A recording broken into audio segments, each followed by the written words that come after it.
and my main task here is to provide an overview of the post-2015 development agenda processes of the United Nations. So yesterday I gave a presentation on the Open Working Group on Sustainable Development Goals, which is meeting right now in New York. It's their second to last meeting, and they are in charge of coming up with draft Sustainable Development Goals that will go into effect at the beginning of 2016 and replace the current Millennium Development Goals. So governments are currently discussing a lot of the issues that we're talking about, how to handle climate change on a global level. There's going to be a standalone goal on gender equality, so what should that look like? And then overall, how can we design a sustainable development agenda that's applicable to every country in the world? And then just finally, why are all these things happening at the UN important?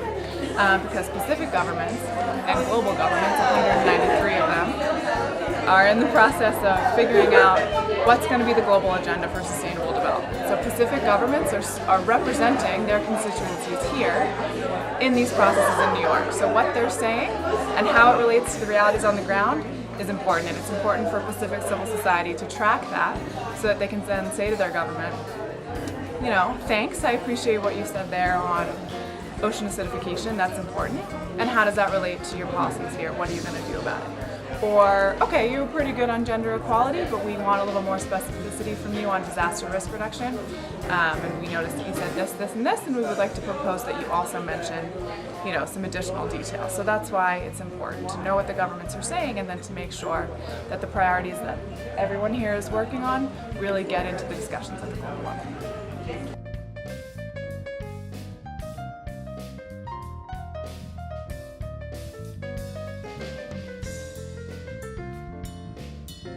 Help you the best?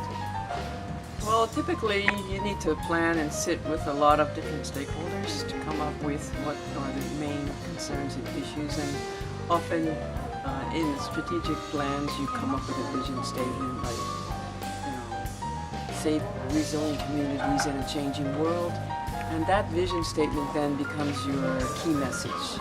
And then you're looking for an image that people are familiar with, to sort of, when they see that, it's like they understand what you're talking about. And often it takes a while to come up with that image, and you may go through a few drafts of what that is.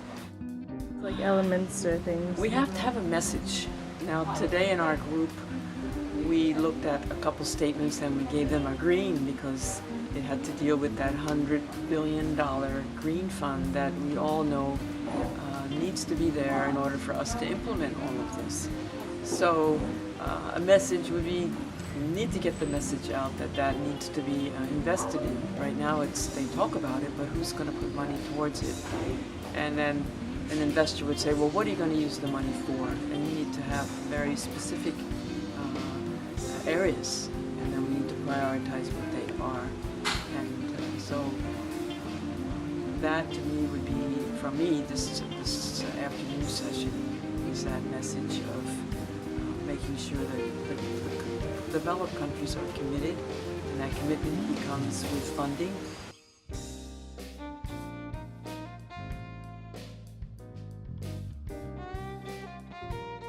And what I learned is we continue to translate language to be appropriate at different level of communities. And you do some work with Femlink, right? Yes, Femlink Pacific, we use the community radio which was established in 2004, and we're currently celebrating the 10th year anniversary, and our own network members are the main speakers and broadcasters and producers here in Fiji, in Tonga, and in Solomon Islands. And this is to empower women, talking about their priorities and linking it to CSOs and government networks. What I learned today is as we continue to be consistent with our text and our messages, key messages, that we also use the proper language, the language that is understood by the global policies and decision making.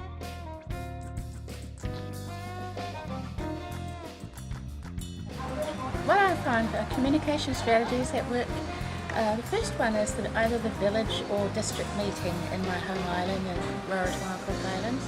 I find this is a traditional way of getting in touch with people, and people often ask a question that other people are too shy to ask or had not occurred to them in the first place. So those kind of meetings are a very good way of educating the community. One I find very useful is writing interventions at international conferences. So I'll often speak up on small island development states issues when I can see they haven't been mentioned. They, in Asia Pacific geographical group, Pacific often gets left out, and I have to stand up and say there is a second opinion on this, and our needs are very different from continental Asia. Way we went through the Pacific Islands priorities that had been set out and categorizing them into statements we agreed or disagreed strongly with, or ones that we've kind of half agreed but needed things added to it. And as the feedback on that was the importance of being prepared when you go to talk with government delegates, because quite often they are overstretched, and sometimes they welcome if you bring up an agenda item and say, well, I think this is what's really relevant for small island developing states, and would you be prepared to consider this in your statement?